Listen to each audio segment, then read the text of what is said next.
Hello and welcome to all our viewers from around the world. I'm Kristen Schwartz, licensed midwife and MC here at Gold Midwifery. And I have a guest with me here today, one of our speakers for our upcoming Gold online midwifery conferences here. And we'll get started on February 1st. And with me today is Isabella Garti. Welcome, Isabella. Thank you, Christine, and thanks for having me. It is so lovely to have you here today. And oh my gosh, we were talking a little earlier, we were chatting, and Isabella, you are originally from Ghana, but you're a PhD, doing your PhD now in Australia at the university there. And you were telling me that due to COVID, you haven't seen your family, your little ones, your children, not in 2 years. And now they came over and you were with them. That must be quite something, right? Yes, honestly, my heart is full at the moment because it's been almost 2 years. When I was leaving Ghana, my daughter was 6 and my son was 2. And I missed them so much. But thankfully, they are here now. And yeah, I just feel whole again, I guess. Yes. Oh my gosh, your little ones, your babies. Yeah. It is hard to be apart from them for so long. And I'm very happy for you that they are finally there with you. That makes us happy here to hear. And let's talk about you now, Isabella. Tell us about your work and what you're working on now. And a little bit later, we're going to talk about your presentation as well. So give us a little overview about your background and the work you're doing, the work you've been doing in Ghana and now here in Australia. Thank you, Christine. So my name is Isabella, and I'm a midwife from Ghana. Now, Ghana is a country in West Africa, for those of you who do not know. And as the first West African country to gain our independence from the British, I do see my country as people who pioneer, who set things, and I do consider myself to be a pioneer. Now, why do I say this?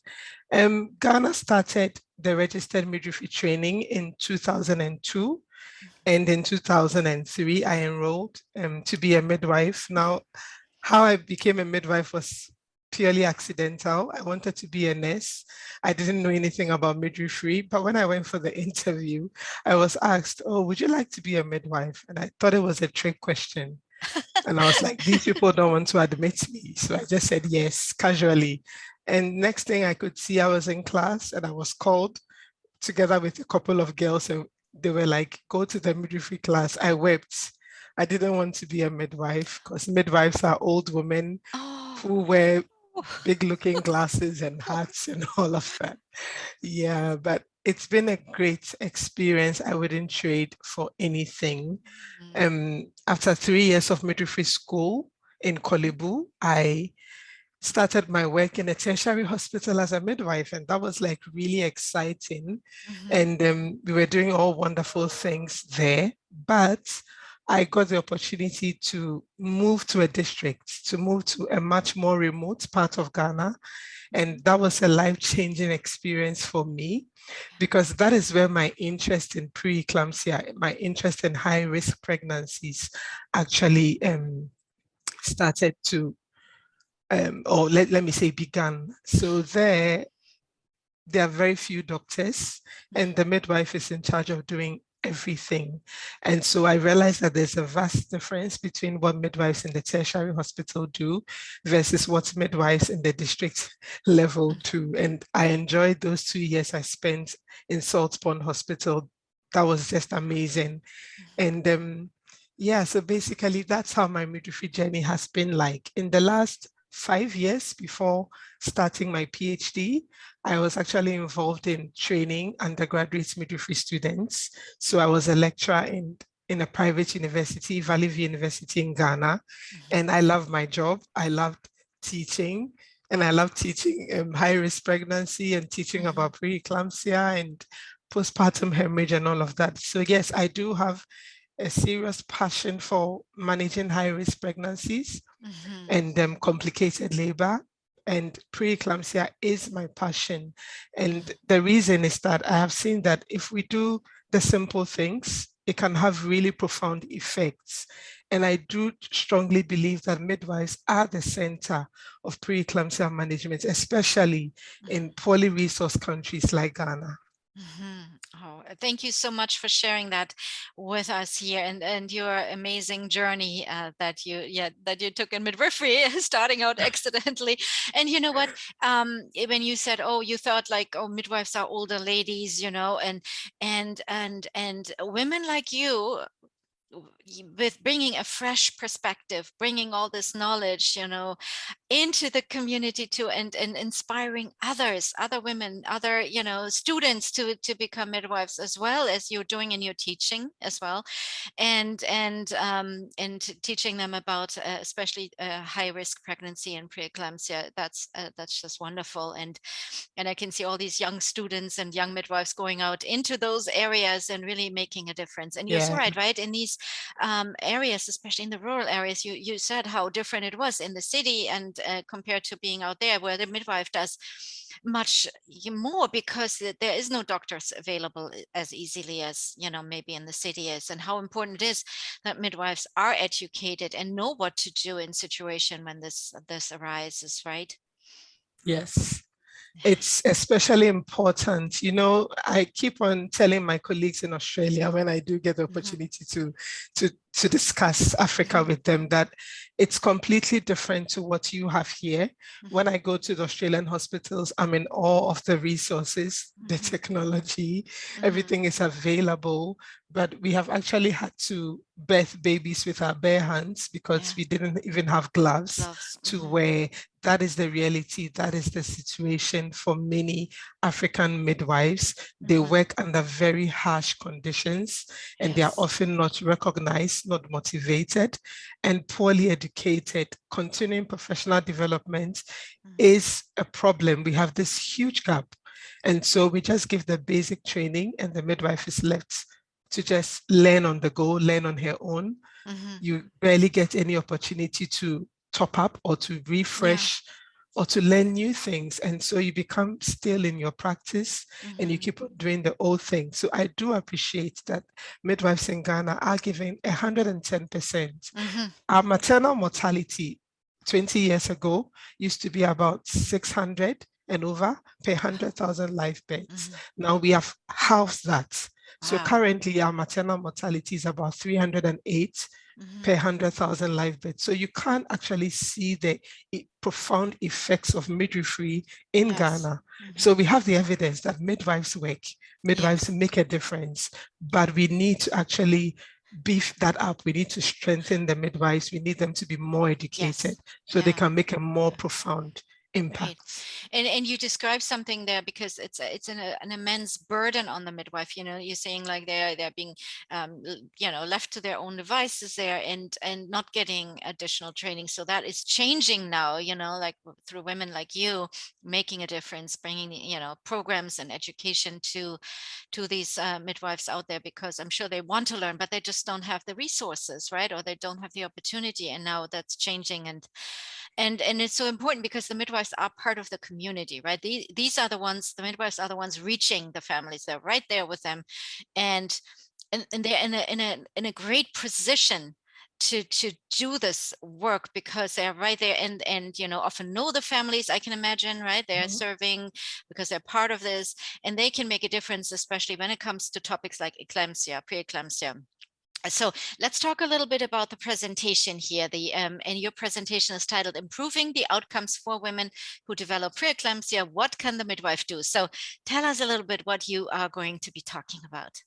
Oh, I'm going to be talking about a lot. There's a lot that the midwife can do.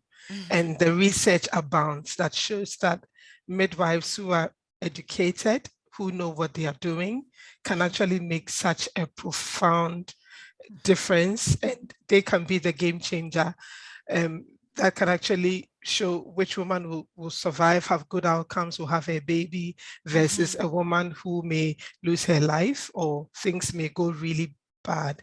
And basically, even the ICM says that midwives are not only concerned with the normal, but should also be able to intervene when things become abnormal. In Right. fact, for any multidisciplinary team caring for women who experience complications of pregnancy or labor, a midwife is an integral part of that team.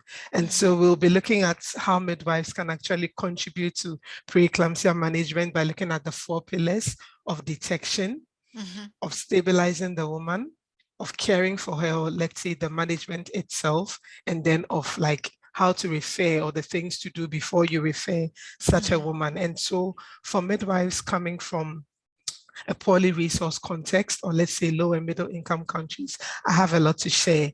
And I also believe that our colleagues who are in countries like Canada, like Australia, like the Mhm. United States can also learn a lot from this Mhm. presentation, because sometimes you have so many resources at your disposal that when things seemingly change or the scale tips a little bit, you kind of Yeah. get confused because then you don't know what to do. So I invite all midwives to come and pick a tip or two and learn something new about preeclampsia and eclampsia.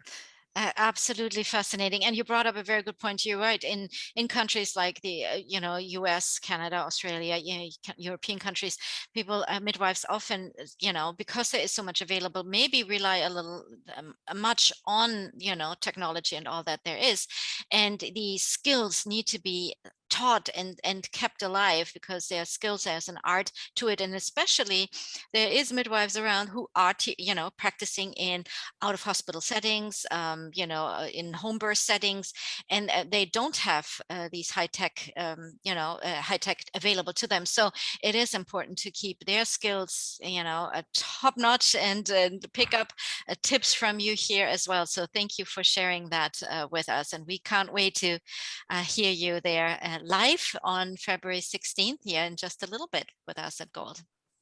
Yeah, sure. I certainly look forward to it. And And if you can see behind me, I try to display yes. a few of my paintings.